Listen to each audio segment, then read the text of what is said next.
શાંત ચિત્તે હૃદયના ભાવથી ભગવાન સ્વામિનારાયણ અને પ્રગટ ગુરુ હરિ મહંત સ્વામી મહારાજનું અંતરમાં સ્મરણ કરતાં સમૂહમાં સાધના મંત્રનો જપ કરીએ.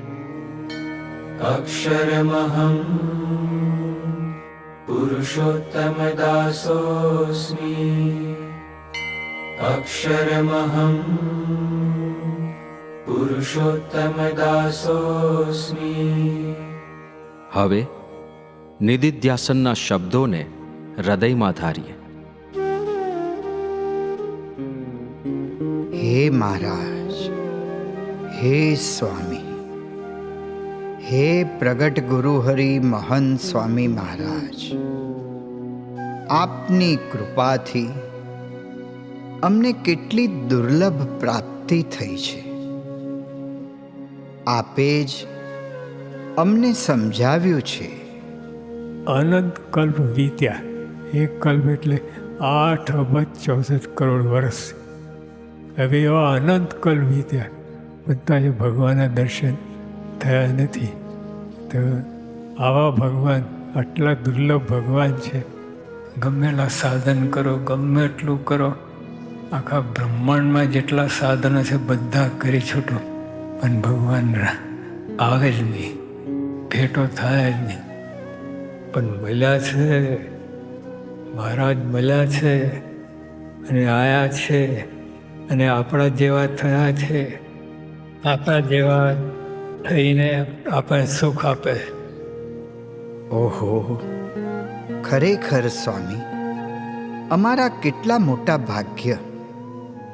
કોઈ સાધનથી જે ભગવાન અને સંત મળે નહીં, ઝાંખી પણ ન થાય, એ ભગવાન અને એ સંતના સાક્ષાત દર્શનનો મને લાભ મળી ગયો.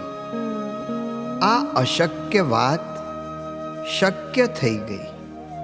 કોઈ દિવસ બને નહીં. નિષ્કાળ સ્વામી કહ્યું, ક્યાં કીડીને ક્યાં હાથી. કીડીને હાથીને મેળાપ ક્યાંથી થાય? આ જીવને બ્રહ્મને સાથે મેળાપ ક્યાંથી થાય? સાચી વાત છે સ્વામી, ક્યાંથી મેળાપ થાય? અને છતાં પણ મેળાપ થઈ ગયો. પરબ્રહ્મ પુરુષોત્તમ નારાયણ સર્વોપરી ભગવાન એવા શ્રીજી મહારાજ અને તેમના અખંડ ધારક એવા અક્ષર બ્રહ્મ સત્પુરુષની પ્રત્યક્ષ પ્રાપ્તિ, તેમના સાક્ષાત દર્શન, આપની આ અકારણ કરુણા વર્ષાથી અમે કાયમ કૃતાર્થ થયા છીએ, ધન્ય થયા છીએ. ધન્યોસ્મિ પૂર્ણકામોસ્મિ, નિષ્પાપો નિર્ભયઃ સુખી. અક્ષર ગુરુ યોગેન સ્વામિનારાયણાશ્રયાત.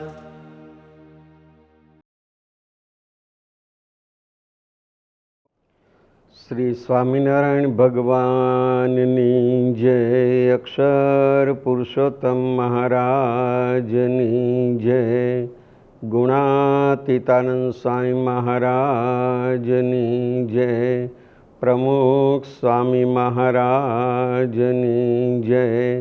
મહંત સ્વામી મહારાજની જય. પ્રમુખ સ્વામી મહારાજ એક વખત વલ્લભ વિદ્યાનગરની અંદર પધારેલા.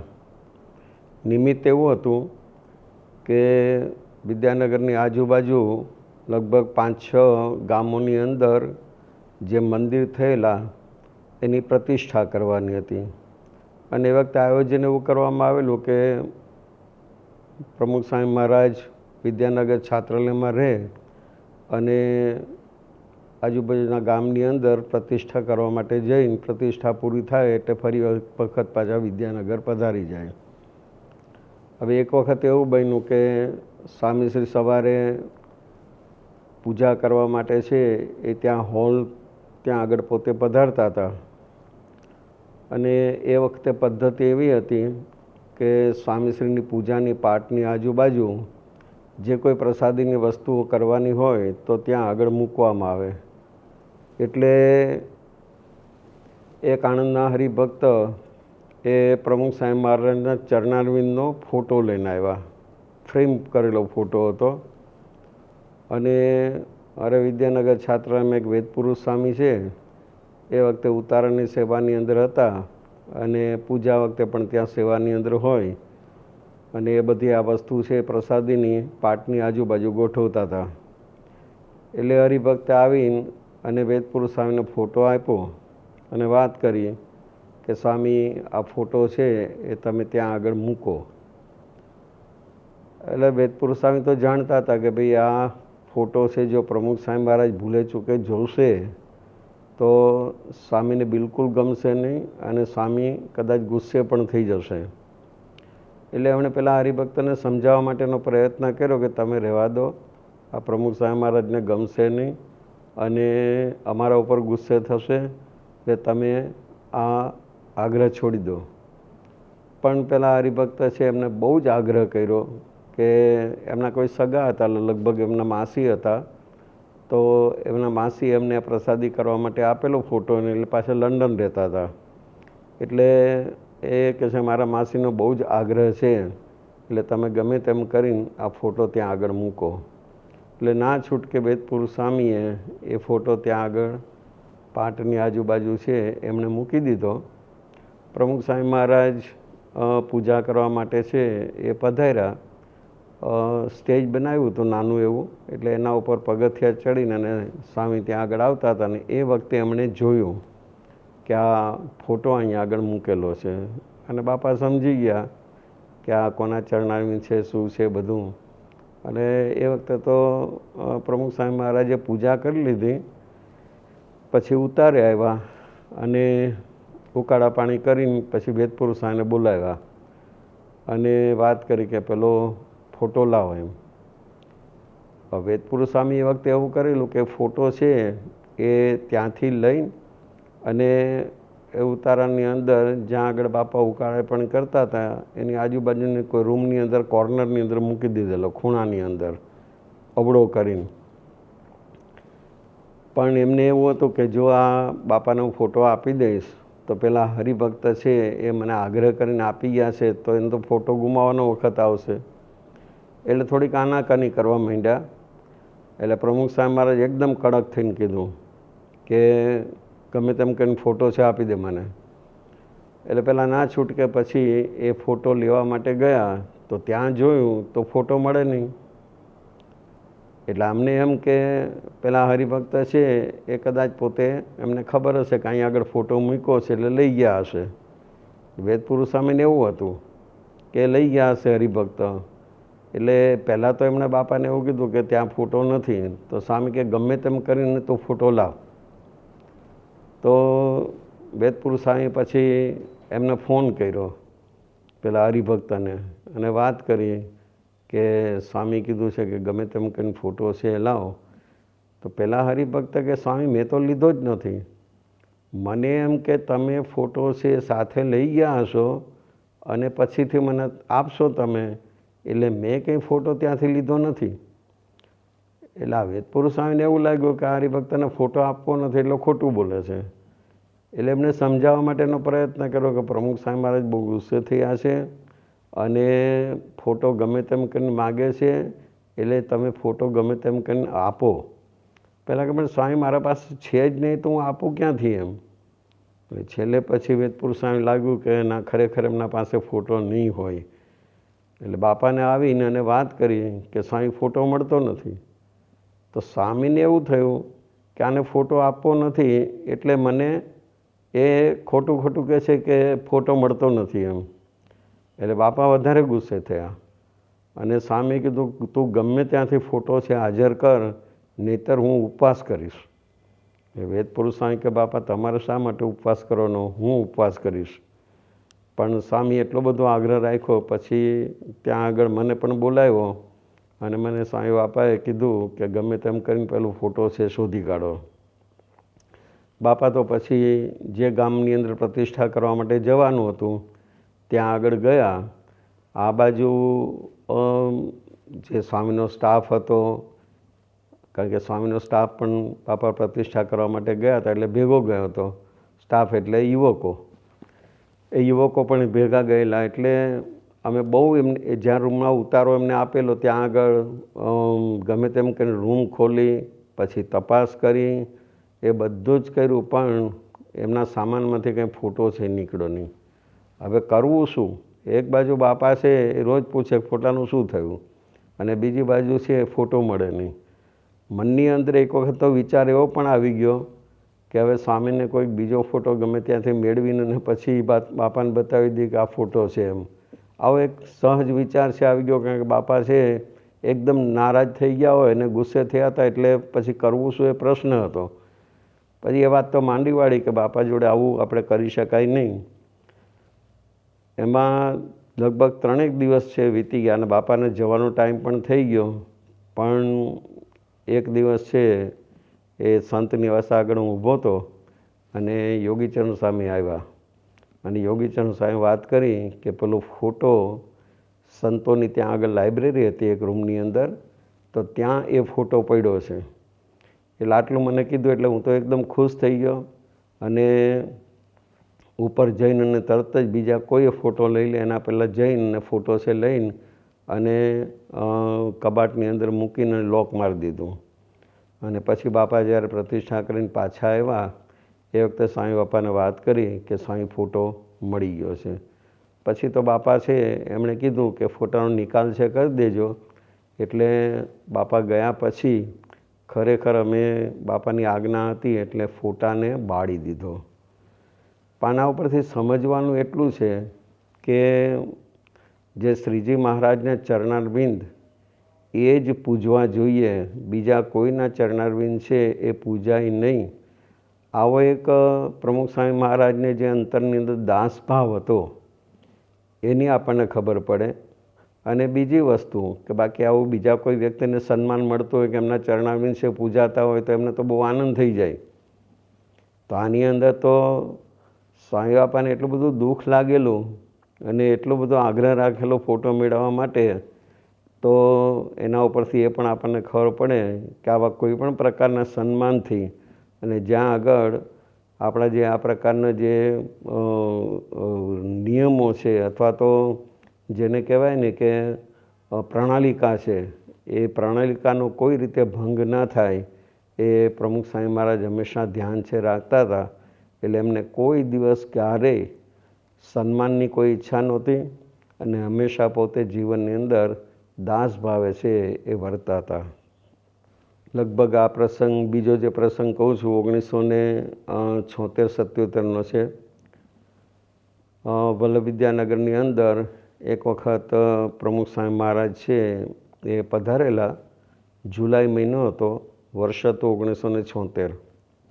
અને એ વખતે વિદ્યાનગર છાત્રાલયમાં વિરમગામ બાજુમાં એક કાંકરાવાડી કરીને ગામ છે. એ કાંકરાવાડીનો ગણેશ સિંધવ કરીને વિદ્યાર્થી ત્યાં વિદ્યાનગરમાં અભ્યાસ કરવા માટે આવેલો. હવે આમ તો એ ધોરણ 10ની અંદર એ વખતે હતો, એટલે ઉંમર કદાચ એની બહુ 15 કે 16 વર્ષની ઉંમર હોય. એના ગામની અંદર બિલકુલ સત્સંગ નહીં. એના મધરને એને જૂનો સત્સંગ, ફાધર ગુણભાવી. પણ આ ગણેશ છે એ છાત્રાલયમાં આવ્યો, એને કથા વાર્તા સાંભળી, સંતોનો યોગ થયો અને છાત્રાલયનું વાતાવરણ એના હિસાબે એને સત્સંગ દ્રઢ થઈ ગયો. તો પ્રમુખ સ્વામી મહારાજ જ્યારે ત્યાં આગળ પધાર્યા એટલે એને પ્રમુખ સ્વામી મહારાજને વિનંતી કરી કે સ્વામી મારું ગામ કાંકરાવાડી છે અને તમે ત્યાં આગળ પધારો નહીં. હવે નાનો છોકરો લગભગ ઉંમર 16 વર્ષની હતી અને છતાંય પ્રમુખ સ્વામી મહારાજે કીધું હા કોઈક વખત તારે ગામ જરૂરથી આવીશું. એટલે પછી 1977ની અંદર પ્રમુખ સ્વામી મહારાજ અહીંયા એ વખતે ચૈત્ર સુદ નોમનો સમયો છે થતો હતો, એ નિમિત્તે અમદાવાદની અંદર પધારેલા. અને એ વખતે આ સિંધવ ગણેશ એ પણ પોતાના ગામથી દર્શન કરવા માટે આવેલો. તો સામેથી પ્રમુખ સ્વામી મહારાજ એને બોલાવ્યો અને એને વાત કરી કે તું નોંધ કરાવી દેજે. એ વખતે પૂજ્ય વિવેક સાગર સ્વામી છે એ આ વિચરણનું ગોઠવતા હતા. એ વખતે એમનું નામ નારાયણ ભગત હતું. એ વિચરણનું ગોઠવતા હતા એટલે કે છે તું એમના પાસે નોંધ કરાવી દેજે, તારે ગામ આવવાનું છે અને એ કાર્યક્રમ ગોઠવી દેશે અને તું જાણી લેજે કઈ તારીખે આવવાનું છે. એ રીતે એણે નોંધ કરાવી અને કાર્યક્રમ છે એ ગોઠવાનો એટલે વિવેક સાગર સ્વામી એને જાણ પણ કરી દીધી. ને એ દિવસ હતો મે મહિનાનો, એટલે 1977 મે મહિનાની અંદર ત્યાં આગળ જવાનું નક્કી કર્યું. લગભગ બીજી તારીખ હતી. હવે કાંકરાવાડી ગામની અંદર સત્સંગ બિલકુલ નહીં. પછી રોડ છે દૂર હતો, ત્યાંથી લગભગ 5-10 કિલોમીટર છે એ ધૂળિયો રસ્તો, ગાડાવાળો રસ્તો કહેવાય ને એ પ્રકારનો રસ્તો, થોડો ખાડા ટેકરાવાળો રસ્તો હતો. આ પ્રમુખ સ્વામી મહારાજ સાંજના સમયે ત્યાં આગળ પધાર્યા. સ્વામી બાપા આવવાના હતા એટલા માટે, અને વિદ્યાનગર છાત્રાલયમાં ભણતો હતો એટલે મને પણ કીધેલું કે તમે આવજો. અને બીજા એના નજીકના સંબંધી હતા અરવિંદભાઈ સ્વામિનારાયણ, એ પણ વિદ્યાનગર રહેતા હતા, એટલે એમને પણ કીધું કે તમે આવજો. એટલે અમે બંને વિદ્યાનગરથી ત્યાં આગળ ગયેલા અને બાપાની રાહ પાદરે જોતા હતા. અને ત્યાં આગળ દૂરથી એ સ્વામીની ગાડી છે દેખાણી, ધૂળની ડમરી ઉડતી હતી. અને પ્રમુખ સ્વામી મહારાજ છે એ સંધ્યા સમયે 1 તારીખે મે મહિનાની 1 તારીખે સંધ્યા સમયે સ્વામી બાપા પધાર્યા. હવે ગામ નાનું, એ વખતે લાઇટની કોઈ વ્યવસ્થા નહીં. લાઇટ ના હોય એટલે સ્વાભાવિક છે કે પંખાની પણ વ્યવસ્થા ના હોય. અને છતાંય પ્રમુખ સ્વામી મહારાજ છે એ ત્યાં આગળ પધાર્યા. રાત્રે પેટ્રોમેક્સના અજવાળે ત્યાં આગળ સભા કરી. પછી તો સ્વામીએ પત્ર લેખન કર્યું. સભાની અંદર એ વખતે કોણ આવે, કારણ કે ગામ નાનું, કોઈને સત્સંગ નહીં. અને જે સિંધવ ગણ છે એ પોતાના ગામની અંદર ઓળખીતા પાડખેતાને જેટલાને કીધું હશે એટલે થોડા વ્યક્તિઓ છે એ ત્યાં આગળ ઘરની અંદર એક ઓસરી હતી, ત્યાં આગળ સભા થયેલી. એટલે પ્રમુખ સ્વામી મહારાજ છે એમને જે વિવેક સાગર સ્વામી એટલે કે નારાયણ ભગતે વાત કરી, પ્રમુખ સ્વામી મહારાજે વાત કરી, અને જે 1-1.5 કલાકનો કાર્યક્રમ છે પૂરો થયો. અને પછી પ્રમુખ સ્વામી મહારાજ છે એ પત્ર લેખન કરીને આરામમાં પધાર્યા. હવે ત્યાં આગળ ઉનાળાનો એક તો સખત તાપ, સખત ગરમી, પંખા જેવું નહીં, પછી મચ્છરનો પણ ત્રાસ, અને સૂવા માટે કોઈ એ પ્રકારની રૂમ પણ આના ઘરમાં તો હતી નહીં કે જેને ધાબું હોય, કારણ કે મકાન કાચું હતું. પણ એને બાજુના એક ઘર હતું કે જ્યાં આગળ ધાબાવાળું મકાન હતું, ત્યાં ધાબા ઉપર સૂવાની વ્યવસ્થા કરેલી. એટલે પ્રમુખ સ્વામી મહારાજ છે પોતે ત્યાં આગળ ગયેલા. અને એ વખતે તો એવું હતું કે બાપા પણ સૂવે ને સાથે સંતોને સાથે ભરતા યુવકો પણ સૂવે. એટલે એ રીતે ત્યાં આગળ છે એ બધા સૂતા.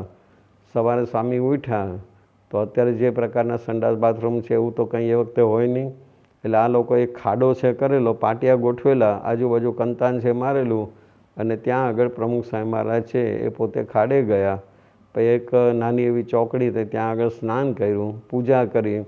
અને એ પછી હવે પછી સવારના ભાગમાં તો બધા ખેતરે ગયા એટલે કોઈ આવે પણ નહીં. એટલે ગણેશે કીધું કે સ્વામી મારી વાડીએ આવશો. એટલે બાપા છે ત્યાં આગળ વાડીએ ગયા. કૂવો હતો, પાણી હતું, એટલે સ્વામી ઠાકોરજીને સ્નાન કરાવ્યું, પાછા આવ્યા. હવે બપોરે તો એકદમ ચારે બાજુ લૂ વરસતી હતી. હવે બાપા બપોરે જમ્યા ને પછી સુવરાવવા ક્યાં આગળ સ્વામીને, કારણ કે સખત ગરમી હતી, પંખો તો હોય જ નહીં.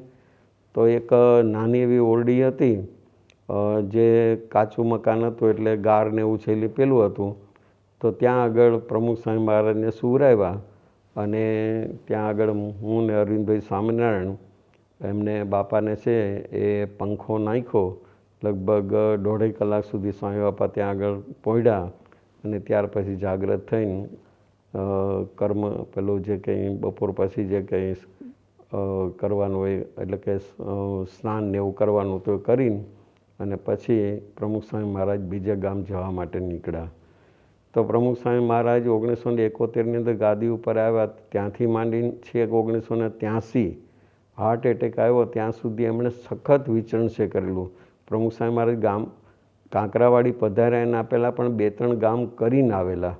એટલે રોજના લગભગ 3 થી 4 ગામો એ પ્રમુખ સ્વામી મહારાજ છે એ પોતે આ રીતે કરતા હતા. અને ઉનાળાનો તાપ હોય અને છતાંય તે ગમે તેવું વરસાદ હોય અને છતાંય પ્રમુખ સ્વામી મહારાજ છે એમનું વિચરણ કોઈ દિવસ અટકતું નહોતું. આશ્ચર્ય તો એ કહેવાય કે આ ગણેશ એની સાથે કોઈ ઓળખાણ નહીં, કોઈ પીછાણ નહીં, અને 15-16 વર્ષનો નાનો છોકરોને આમંત્રણ આપે અને પ્રમુખ સ્વામી મહારાજ 1 વર્ષ સુધી એ યાદ રાખે. અને પેલો વ્યક્તિ જ્યારે અમદાવાદ મળ્યો ત્યારે સામેથી એને બોલાવીને કહે કે હું તારા ગામ છે એ આવીશ, તું નોંધ કરાવી દેજે. આ બધી વસ્તુ આપણે જોઈએ તો ખબર પડે કે પ્રમુખ સ્વામી મહારાજ એમની અંદર આ પ્રકારના અનેક ગુણોનું દર્શન છે એ આપણને થતું હતું. શ્રી સ્વામિનારાયણ ભગવાનની જય.